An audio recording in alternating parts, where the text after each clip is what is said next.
Hello, mixtresses and mixters. This is Mixtress Ray, and you're watching Mixtress Video. I'm just gonna move this because I want you guys to see my coffee cup too. Probably, like you can see how long this video is. Probably this video is gonna be a little bit long because that's how I do. But we're doing another unfair comparisons today.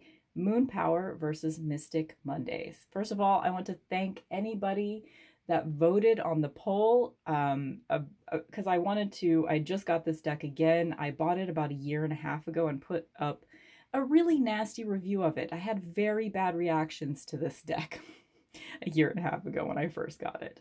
But I took that review down because it was unnecessarily nasty, and some commenters had pointed that out to me and they were very kind about it. And I was like, you know what? This doesn't need to be out there, because essentially what happened was this particular deck, Mystic Mondays, you can easily get it at like Amazon or any bookstore for like 20 bucks.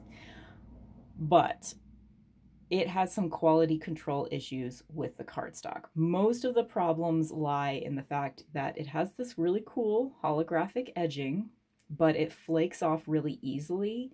And what I essentially had to do this time, when I just bought it a few days ago, I had to spend like an hour and a half or so with like a washcloth wet with like warm soapy water, just kind of like scraping the little pieces of the holographic edging that were on the fronts of the cards. I mean, they were on the front of almost every single card.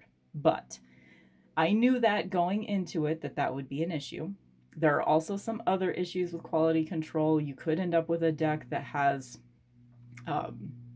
problems with like the finish on the cards bunching up, or like inking problems. There are problems with the quality control.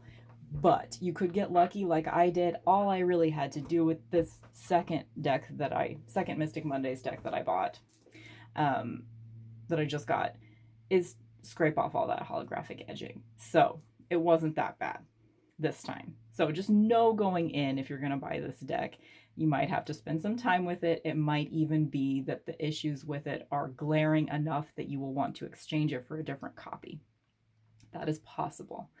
That aside, the artwork in this deck is gorgeous and simple and bright and beautiful.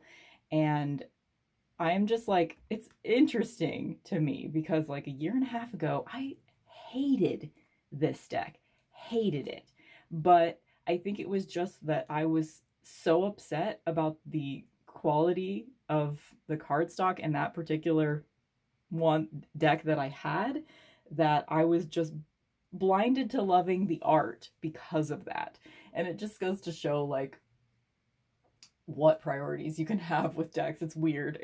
It's weird because I'm like in love with this deck this week, in love with it, when I hated it a year and a half ago. It's an interesting topic. I was thinking about it the other day. How many decks have I just like really had a visceral reaction against and gotten rid of them, and then ended up getting them again later? I have like 3 decks, including this one, that I have had that experience with. So I think it might be an interesting topic.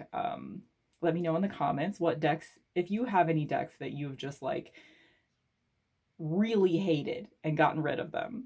Or just, I mean, maybe you wouldn't use the word hate, but like you just they really viscerally did not work for you and you got rid of them, and then later you were drawn to them again.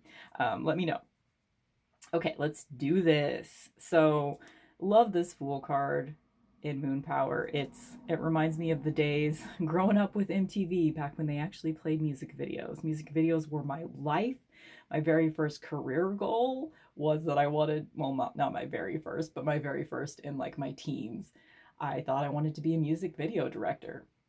And so this reminds me of that. Just like this deck in general reminds me of my like sort of teenage self. This is very much the art in this deck. It brings me to that space. Not totally into this Fool card. It's one of my least favorite in this deck. The colors in Mystic Mondays are just so gorgeous and saturated, and it's good. It's good. It does, like, because it's such glossy cardstock, it really shows, like, and the colors are so rich and saturated that, like, you can see every little bit of dust, every little fingerprint. That is one thing that is distracting to me.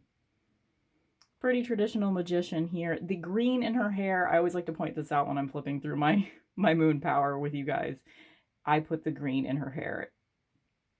I just wanted it to be something other than blonde for some reason, so I altered this particular. I used like a moss green colored Sharpie, and it ended up having this like watery watercolor effect, which I really like. This is awesome though. Like, even though this isn't really traditional magician, I love that she's conjuring some shit. Like, and you still have the infinity symbol. It's saying everything it needs to say. I also love that the faces aren't super defined. The simplicity of the symbolism in Mystic Mondays is really, really striking to me right now. It's very like summer vaporwave. Weird because, like, I'm a fall child. Like, I love fall. I'm super embracing the fall right now, and yet I'm using a deck right now pretty much exclusively Mystic Mondays that reminds me of summer. I don't know why. Again, this is just like, you get sort of the feeling of the pillars just with the design, and the waviness gives you the water element of High Priestess. And she's sort of balancing a shape that is the same as the background. And she has an eye on her forehead. And it's just like, it's so simple, but it is, I love it. And I love, like, the sort of idea of Mystic Mondays is just quite simply that this is supposed to be a deck that, like, you know, is gentle. It's supportive. It's letting you dip your toes into tarot as far as you want, you know? I like this sort of like earth and water and the suns in this deck. So many of them will have like this gorgeous like gradient of sunset colors in the background with just deep orange. That is so vaporwave to me. It makes me so happy. Moon power, like, again, because I'm mostly focusing on Mystic Mondays, I'm not going to be commenting as much on moon power. I've had moon power for almost 2 years now. It's one of my like top 10 favorite decks. So even though I might not be mentioning it that much, don't think that I'm dismissing it. I do really like this Empress. Both of these Empresses.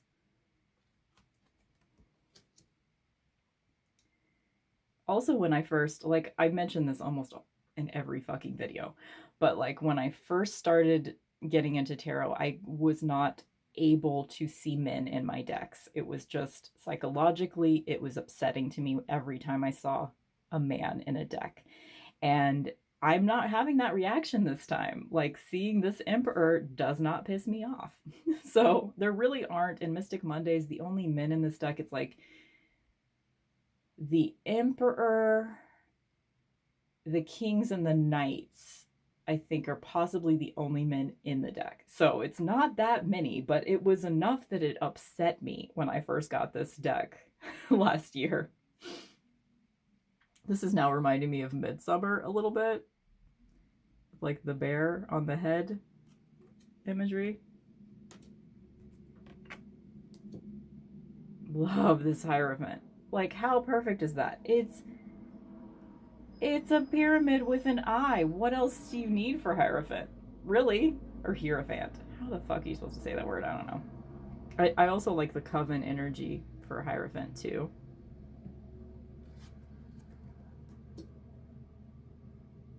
Love this Lovers. Lovers is my birth card.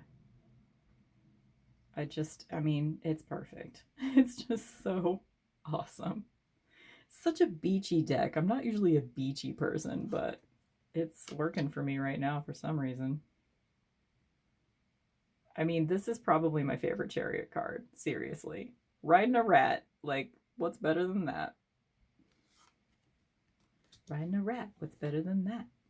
There are not many animals in the Mystic Mondays deck. That's one of the only things that's kind of standing out to me as being like not working for me, because I am very heavily into animals in my decks.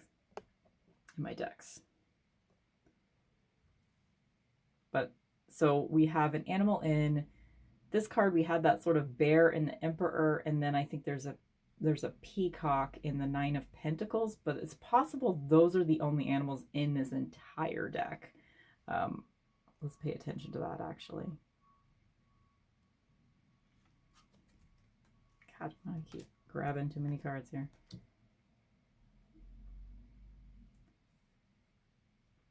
Love this Hermit. Love it so much. This one's kind of, I mean, it's just the simplicity of this Mystic Mondays deck. I mean, either you're gonna love that or not. It's interesting, like, I can really appreciate, like, complex symbolism in a deck, and, I mean, it just depends on what you're looking for. But this deck really lends itself well to spreads. Like, you just put a spread out, you can see the color relationship between the cards, and you can pick out symbolism really quickly because of how simple it is. It's simple but effective. Like, I did not see this at first when I first got this deck, but this deck is actually a lot deeper than I thought it was.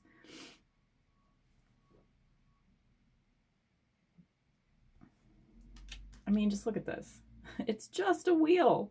That's all it is. But it tells you what you need to know, I think. It's possible I also just needed to be a little bit more grounded in the meaning of cards to appreciate this deck. Because now that I am, I don't necessarily need to see a lot of symbolism in the card. I just need something to jump off from.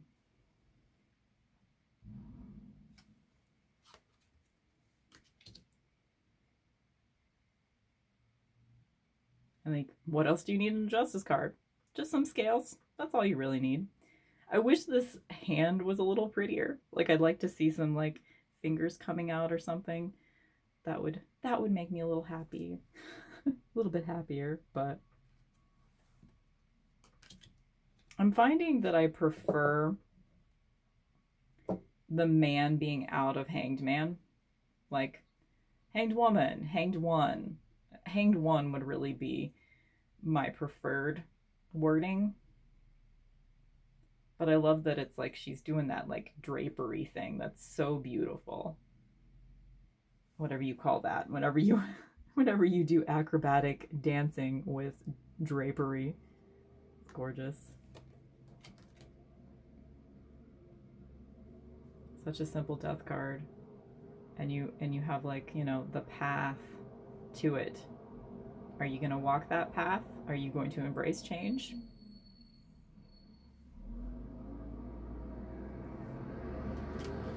This is one of my favorite Temperance cards. Just love the idea of, like, the flowing energy between two parts of yourself, essentially. And anytime you have a yin-yang symbolism in a card that's about balance, especially the Temperance card, it's everything. It's everything. But this also, like, I mean, it's not my favorite Temperance card, but it gives you kind of what you need. It's just, I love the simplicity of it. It's like I'm looking at, like, a geometry textbook from, you know, like, something about Mystic Mondays reminds me of geometry textbook. I've grown to appreciate this Devil card, but I really didn't like it at first. This one is, I loved this card even the first time I got this deck. Like, I think of the Devil as a self-saboteur card, and it's in your mind, you know? Devil energy, shadow self, all that stuff. It's a psychological thing. So the stairway into the back of your mind. Yes, this tells me everything I need for the Devil. It's weird how something that a deck that I, like, freaking hated at one point is becoming, like, I could see this, as much as I'm loving it this week, I could see I could see it becoming one of my favorite decks. Weirdly, because I had such a bad reaction to it before.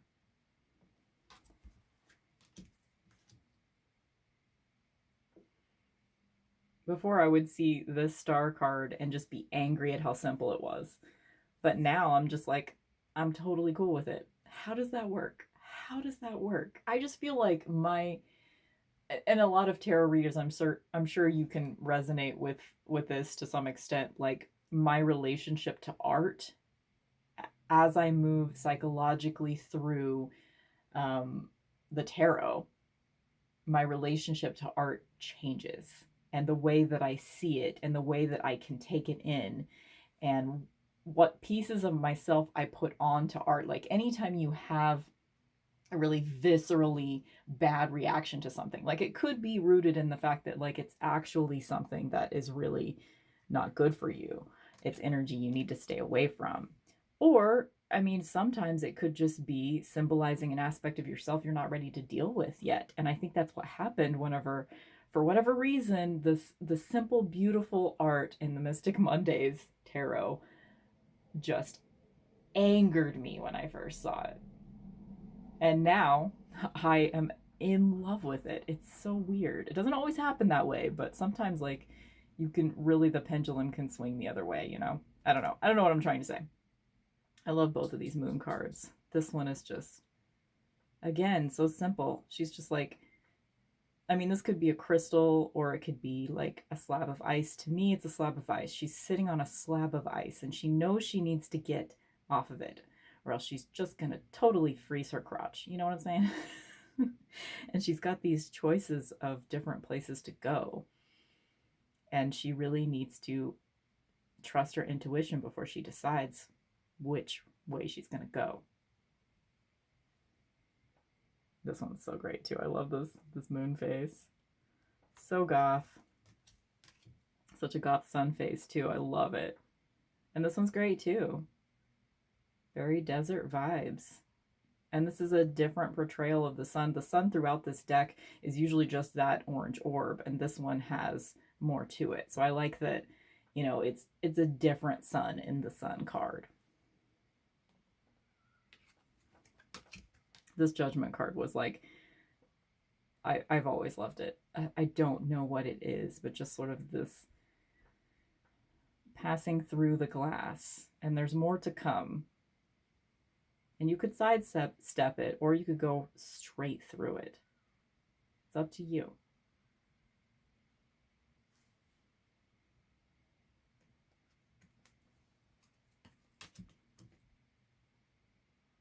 Even though I really love the Moon Power deck, I'm not sure how. I think definitely, oh, I don't know her name. Six Sad Girls is her like shop name. What is it? It's like Quintero, Charlie Quintero, who did the Moon Power deck. I think she does have a basic understanding of the tarot meanings, but I think sometimes it's not super well thought out, but it doesn't matter necessarily. When you know the tarot, like the artwork can inspire you to think of the cards in a slightly different way. But when there's not, I would say there's not 100% internal consistency with the symbolism in Moon Power. I mean, again, like I said, it's one of my top 10 favorite decks, so that's obviously not a deal breaker to me. But I think the internal consistency of Mystic Mondays is slightly more powerful. Like I feel like her idea of what she wanted to portray in the tarot is consistent throughout the deck, if that makes sense. And it's not like it's not consistent in Moon Power. It's just, I think sometimes there are a few cards in this deck where she didn't know what to do, so she just went with the Rider-Waite-Smith. Or, yeah, I think there are like just some tonal shifting. There's some tonal shifts. It's not completely consistent throughout tonally in Moon Power. But I still think it's good. I still think it's real good. Love this Ace of Wands. Always point out, I've got a heart in the same spot on my hand. Just burned the back of my hand a little bit. Yep. Sorry, my stomach is growling. I don't know if you guys can hear it. Has it been that long since breakfast? I guess it has. Love it. Oh my god, I love it. I don't know what's going on here. See, this is one of those cards. It's like, I don't really see what you're getting at here. To me, this looks like an alien version of Madonna. And she's got like this little ghoul pin guy. I don't know. I don't know what's happening there. This makes sense to me though. This sort of like, it looks like she's taken some Three of Wands acid to get to sort of that next level, to get through that portal. I see the Three of Wands as a portal card.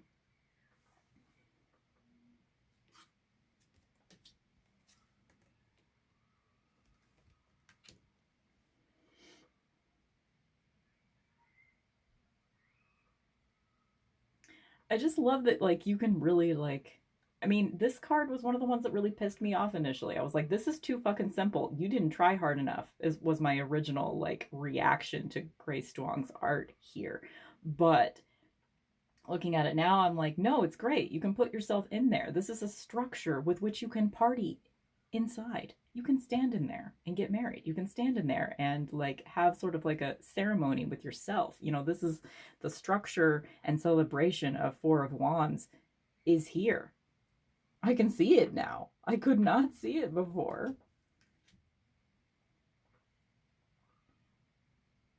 Love this Five of Wands.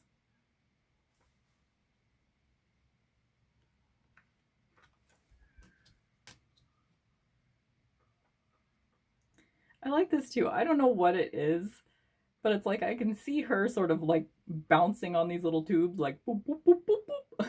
Like bouncing up, bouncing down, like she's going up. She's like, you know, she's getting things done. I don't know. There's just like sort of a feeling of joy associated with this for me. I mean, sure, doesn't everybody love a reference to Hitchhiker's Guide to the Galaxy? I have no idea how it pertains to the Seven of Wands, but this image is gorgeous.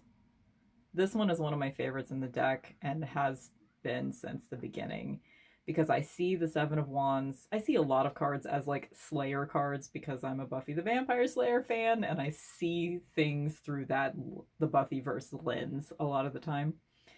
And I definitely see this as a Slayer card. And this is actually one of the Seven of Wands that when I was first learning tarot, this card was in my mind a lot because I see it like this. You know, she's a Slayer. Absolutely.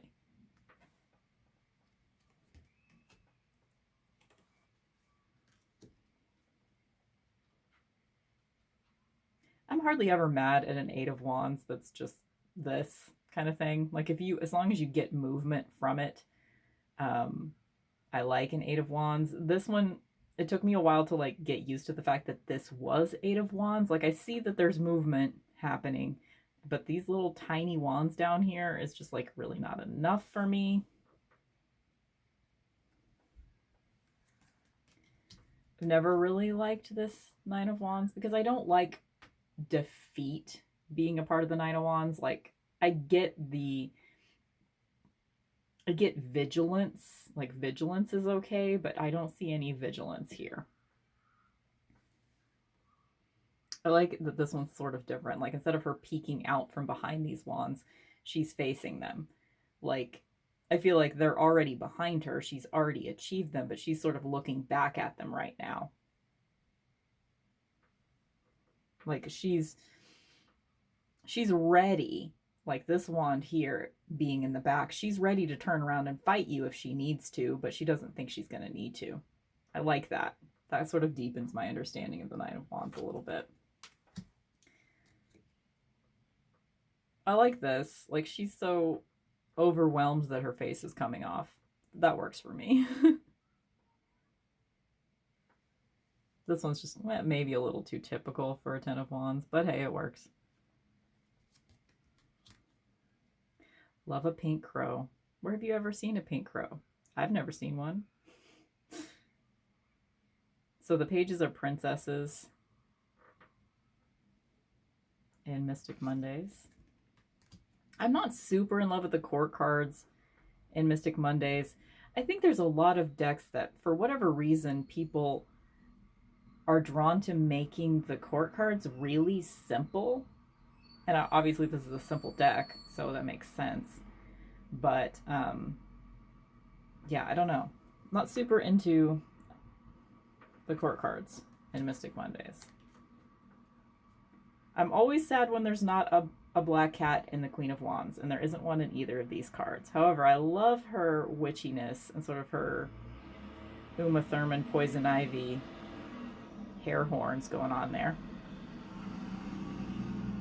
Sorry guys, just like a lot of noise outside my window today.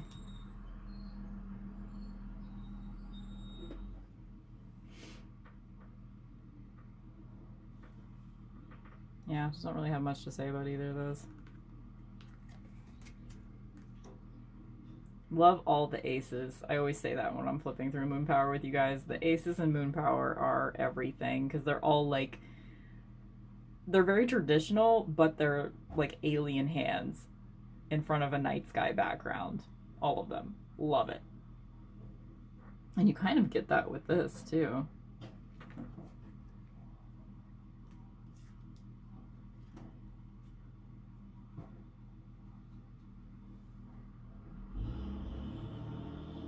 Love to see two women or two men. I love to see non-traditional, non-heteronormative relationships in any love card as much as possible. And with both of these decks, you get that because with Moon Power, there are no men represented in the deck, and with Mystic Mondays, both the Lovers card was the flamingos, and then two women in the Two of Cups. So the two main love cards do not depict heteronormativity, which I prefer. Even though I am a cis woman married to a cis man, I still, for some reason, I don't want to see that reflected. It's probably just because I've seen that reflected in way too many decks. I'm always disappointed when I see just a man and a woman in the Lovers card, or a man and the woman in the Two of Cups, and especially if within the same deck it's a man and the woman, a man and a woman in both of those cards. It really upsets me. I don't like it. It's almost a deal breaker for me, honestly. In fact, I'm trying to think, do I actually have any cards like besides the Rider-Waite-Smith? Rider-Waite-Smith? Did I just say white? That's a good question. I need to explore the answer to that question, actually. Okay. I just paused and went and looked at my decks really quick. I think the only two decks that I have that, not that you guys probably care, but it's just interesting to me. Tarot of the Cat People and the Smith-Waite are the only ones that have a heteronormative couple, obviously, in both the Two of Cups and Lovers cards. Because with my Darkwood, it's heteronormativity in the Lovers card, but in the Two of Cups, it's two horses. I have a lot of decks where it's it's animals, so you can put whatever you want onto that, or, anyway, that I just realized that specific thing is maybe a deal breaker to me. It's definitely something that I think about. Love both of these Three of Cups. Love both of these Four of Cups. I love this image, but I'm not quite sure why it's Four of Cups, besides the fact that she kind of looks bored, which makes sense for a Four of Cups. I love the way that Grace Duong does hair in this deck. It's like a pool of water. It's totally surrounding. It's just it makes no sense in the real world, but it's so cool to look at. Oh my god, this Five of Cups in Mystic Mondays is everything to me. I love that you sort of get, with these different cups, you sort of get the half full cup versus the half empty, because it's still this cup is just as full as this cup, but it's blue liquid, and just sort of the juxtaposition of like this dark half of the card and then this hopeful half of the card. And the balance and the beauty. It's like one of my favorite Five of Cups. In fact, I can't like offhand think of one that I like better than this at this moment.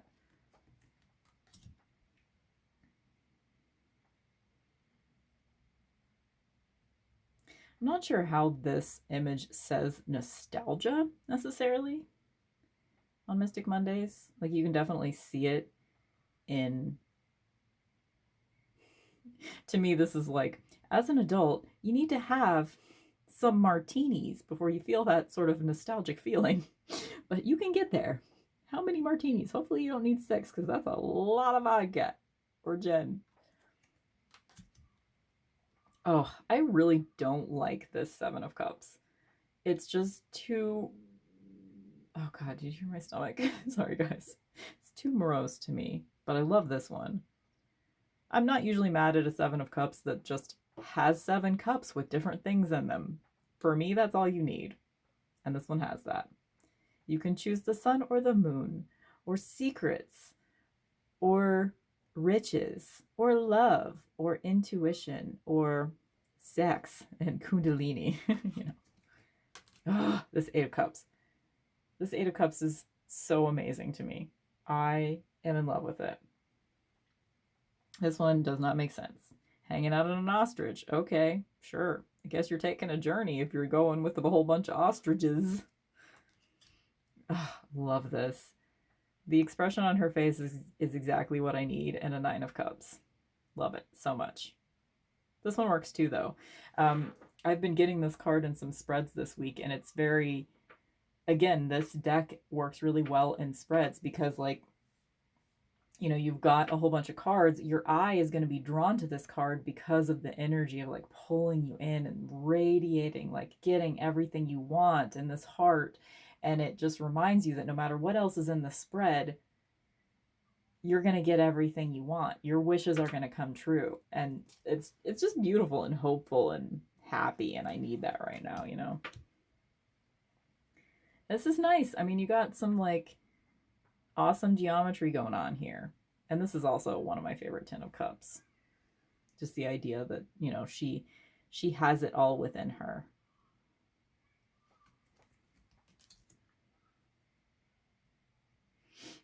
Again, look at that hair. It's everywhere. It echoes the sky.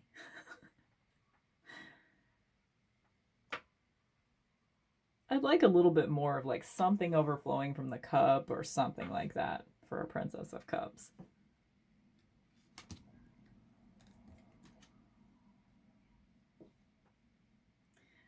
The color is perfect for the Knight of Cups. The fact that we've got all of these deep, like melancholy dark blues and blacks, but then you also have that like mystical heart chakra green. It's, it's all the feels, and you need all the feels with the Knight of Cups,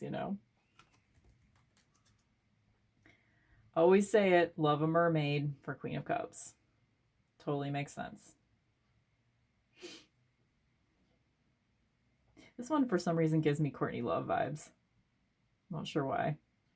Wouldn't normally think of her as a Queen of Cups, but... And this looks like Prince to me, right? Surely that was on purpose. Let me go a little bit faster. I wish my videos weren't so long. What do you guys think about that? Do you think I need to be a little less verbose? Be gentle with me, I'm delicate.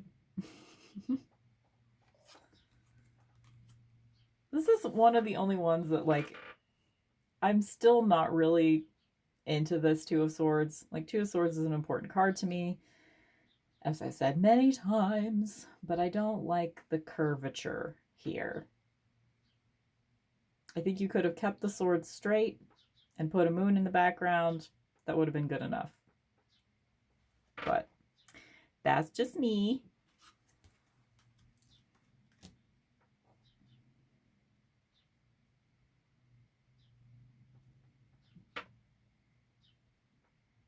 like this one.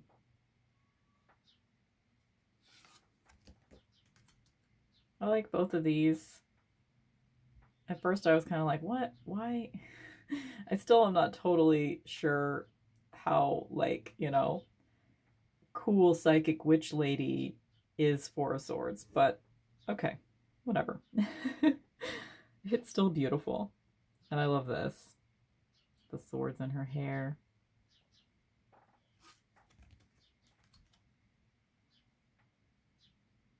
I like this because I do think of Five of Swords as being sort of like you're doing something to yourself. You're lying to yourself. It is kind of a self-sabotage card. You're cutting yourself off from others. So both of these Five of Swords make sense to me. Although this one is a little too simple. But again, in a spread, it just works so well. You know, when you're looking at this card by itself, you might be like, meh, kind of a lackluster Five of Swords, but you see it with other cards next to it, and it all comes together.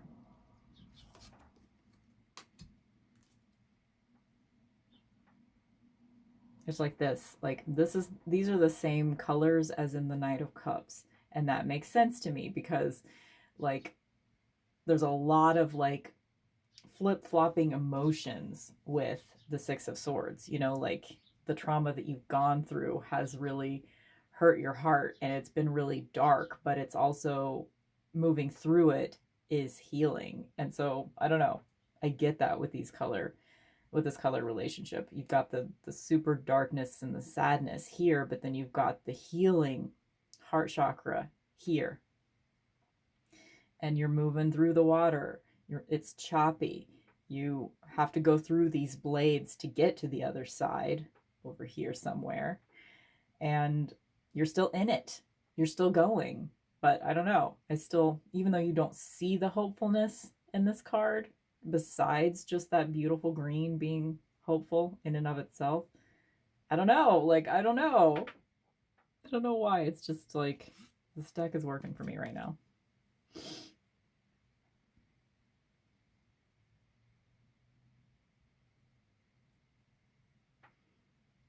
I'm not sure like what to even say about it, but just like the position of her hand.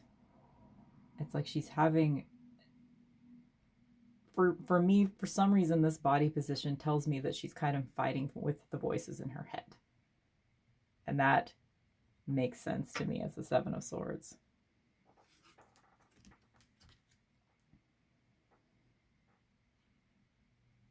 This is great too because it's like, I don't know, I feel like she's in a moment of like she's levitating some of these swords. She's getting ready to, she's like, oh, and she's gonna go and like telekinetically push them away from herself. Like I see her in the moment before she casts the swords away in this for some reason. And this, of course, such a gorgeous card. So much detail in this. I love it.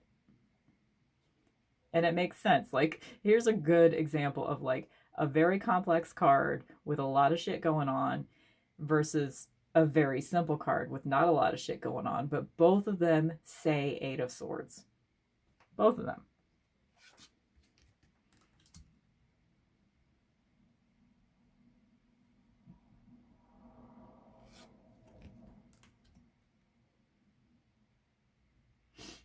I've always loved this Ten of Swords because to me it looks like she's not all the way down or she's on her way to getting back up. I don't like to see a Ten of Swords that's just like a person completely pinned down. So this one's not the best, but I love this sort of like she's conjuring energy from the sword. I love it. And that hair. I love crazy hair.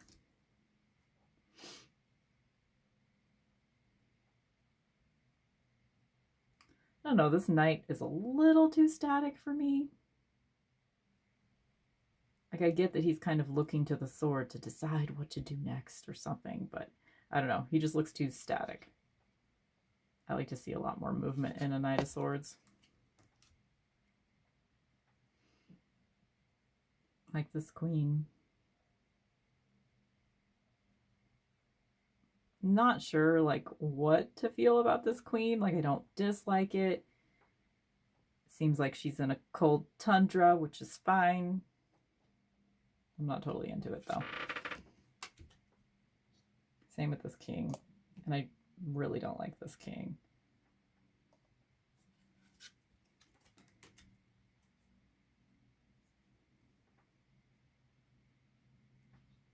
I've said this before, but like this is the only ace in Moon Power that kind of confuses me because the other ones are all pretty direct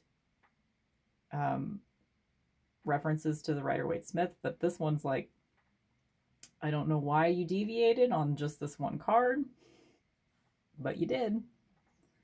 Again, that internal consistency thing.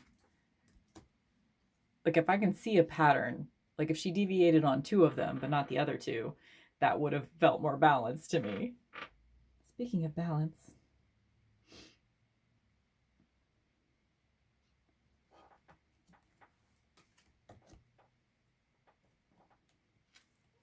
Why are you upside down?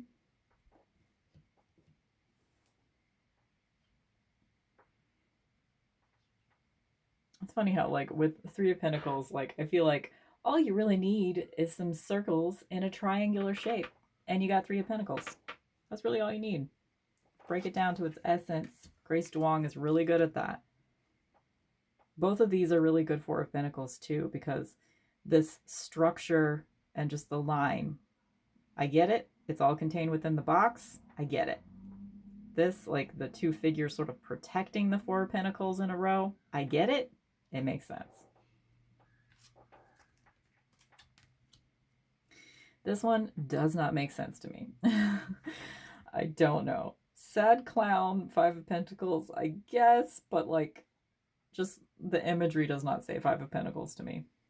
This one does. This one does. There's a little scratch on this card or something. Can you see that? This is really the only card that has that, though, that I can think of. I got lucky. I got lucky with this, the quality of this Mystic Mondays. Yes, I'm all about meditating and balance in a Six of Pentacles. And this is, as I said before, one of my favorite Six of Pentacles. I love the idea that, like, she has three she's keeping within her, and she has three that she's offering without, you know, three without, three within. This particular imagery of the Six of Pentacles kind of informed how I view Six of Pentacles. This is possibly my favorite Six of Pentacles card ever. But this makes sense too because she's balancing.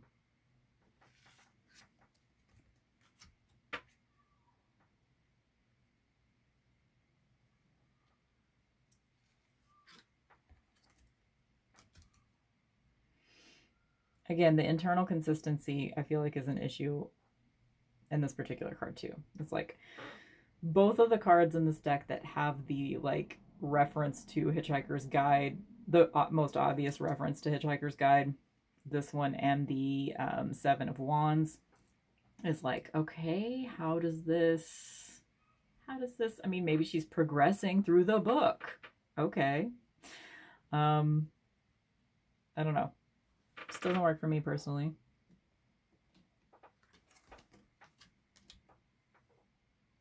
This is my card of the day, Nine of Pentacles. Oh, I forgot to pay attention to if we saw other animals in this deck, but I don't think we did.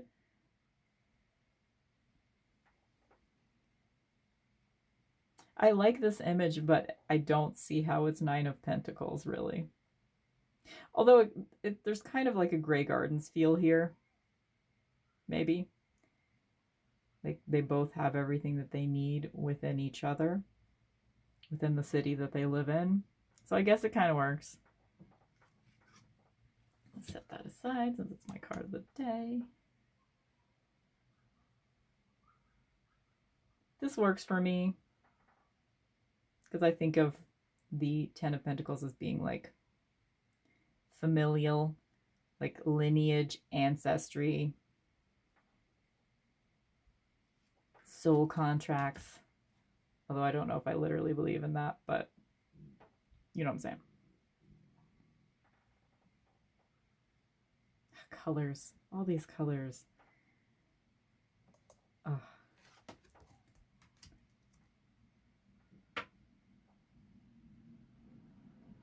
I like that the Knights and Moon Power are all just like, it's hard to tell them apart because, you know, this could be a Knight of Swords. Like the sword is bigger than the pentacle in this card. So I think that's kind of a, and you've got like this sort of like weird trace imagery of like the sword over and over and over in the background, like she's spinning it or something.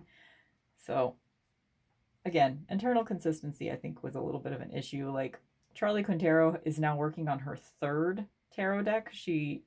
This one, Moon Power, was the first, then she had Star Power, then now she's working on Mars Power, I think. Or she might be done with it, I don't know.